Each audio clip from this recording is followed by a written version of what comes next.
processo de educação, basicamente, é o processo de comunicação.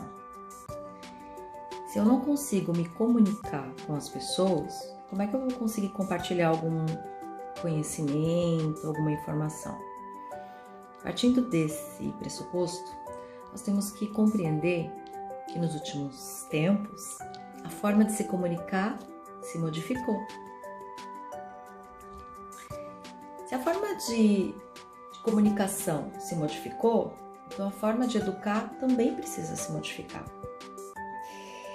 E o formato tradicional, o formato hoje que está dentro das organizações, já é um modelo ultrapassado, né? Então isso, Viviane Mosé mesmo fala num dos cafés filosóficos o quanto as nossas escolas estão em formatos ultrapassados, né? As cadeiras é tipo linha de produção. Foi importante e funcionou naquele momento. Atualmente não é tão eficiente. Porém, a escola sempre foi uma coisa muito estruturada para garantir muita firmeza, muita confiabilidade. Então, qualquer mudança, ele envolve muitos riscos, né? As pessoas envolvidas na educação têm muito receio de fazer mudanças. E esse receio de fazer mudanças e de manter uma coisa chamada tradicional acabou fazendo o quê? Retardando mais a modernização da educação. Por outro lado, as mídias mudando constantemente. Então vamos imaginar. Antigamente as pessoas se comunicavam por cartas, depois por e-mail, depois pelas redes sociais, WhatsApp. O que acontece, né? A mídia vai mudando. Pode ver, quando começa o Facebook, aí a febre do Facebook, depois Instagram, depois Twitter. Agora já não é mais Instagram, agora já começa o TikTok, agora e várias outras formas e redes que vão se formando e vão criando nichos, pessoas que gostam deste ou daquele para se comunicar. Então são formatos, né? O Pinterest que é imagens, aí eu tenho mapas mentais, que eu adoro também. Então, e as pessoas vão se identificando com aquela forma de se comunicar, vão encontrando outras pessoas e vão se comunicando por aí. Isso é educação? Sim, porque é a forma com que elas estão se comunicando. E eu, como educadora, se eu tenho um conteúdo que eu desejo compartilhar, ou por causa da minha profissão, porque eu sou uma educadora dentro de uma instituição de ensino, ou porque eu sou uma profissional liberal que precisa comunicar alguma coisa também, ou meu negócio, ou um certo panorama, porque muitos empreendedores individuais, terapeutas, profissionais de qualquer área, principalmente de serviços emergentes, como o meu, por exemplo, né? Eu dissemino Motainai. Então, é uma prestação de serviço ligada à educação, mas ele é emergente, porque é um conceito, né? E aí é novo, mas para eu poder vender este meu serviço, primeiro eu preciso educar as pessoas, informar as pessoas sobre isso, né? Porque elas não estão acostumadas. Uma coisa é você vender pão, porque as pessoas já estão acostumadas a consumir pão no café da manhã. Então você vai oferecer o seu produto ou o seu serviço, mas o consumidor já está acostumado, ele já sabe, ele já gosta, ele já sabe o valor, ele já entende os benefícios, ou seja, é um hábito que já está incorporado dentro do cotidiano dele. Outra coisa é você vender um produto ou um serviço que as pessoas desconhecem, que as pessoas não sabem para que serve, não sabem quais os benefícios. Então, você precisa necessariamente ter um trabalho de educar estas pessoas, informar estas pessoas, para que daí elas possam escolher a sua alternativa, ou não. Mas, de qualquer forma, o trabalho de educação não é só do professor que está em sala de aula.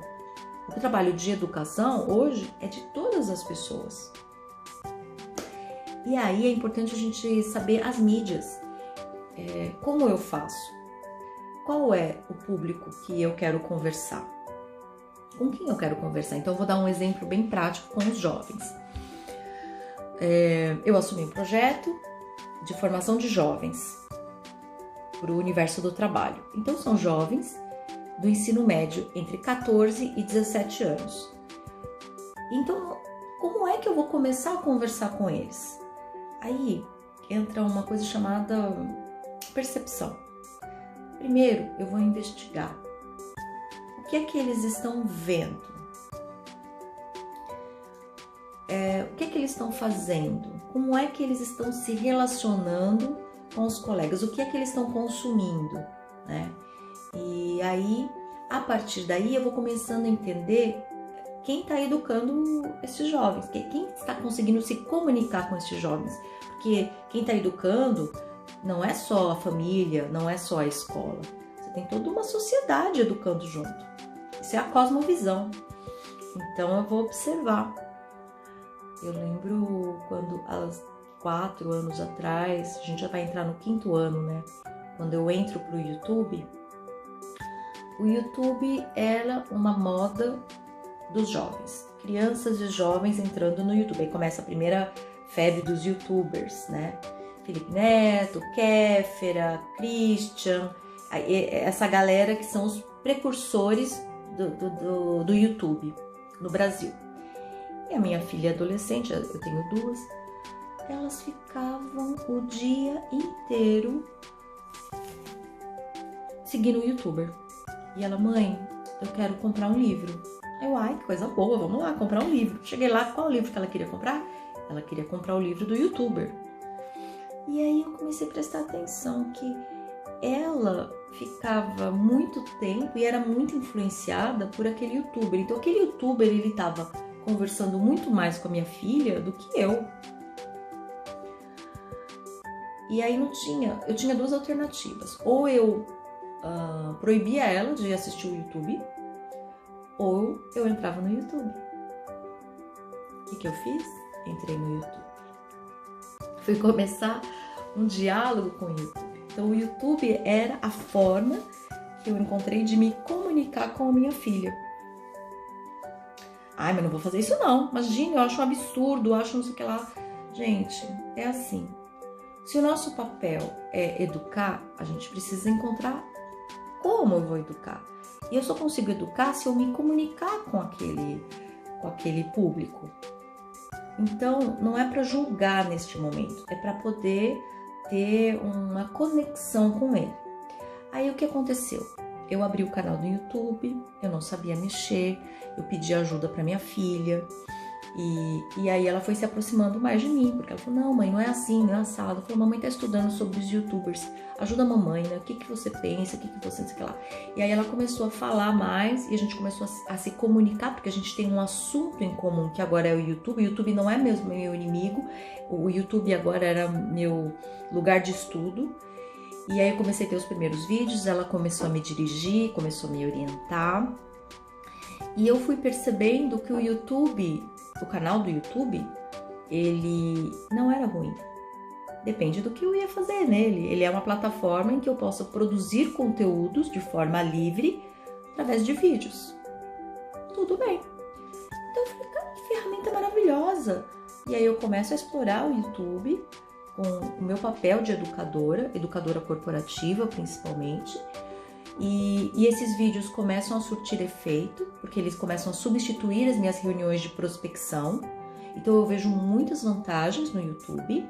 E o YouTube deixou de ser simplesmente uma brincadeira de criança, um passatempo de criança, e eu entendi que era uma mídia de educação. E todas as vezes que eu aprendo novas mídias com os jovens, eu estou ampliando o meu repertório e a minha capacidade de educar de me promover, de ter mais visibilidade. Então, eu acho que uma coisa importante para a gente pensar é quem está conseguindo se conectar com o meu público, né? E investigar o que é que ele tem que eu não tenho. Porque esta mídia, ou o que tem não, o youtuber, por exemplo, eu perguntei para minha filha, eu falei, mas filha, porque a minha mídia, né, eu sou da década de 80, né, nasci em 73, então eu cresço na década de 80, uma criança que nasce na década de 80, qual é a mídia que influencia, que educa a gente, que fica ali no nosso imaginário todo? Televisão.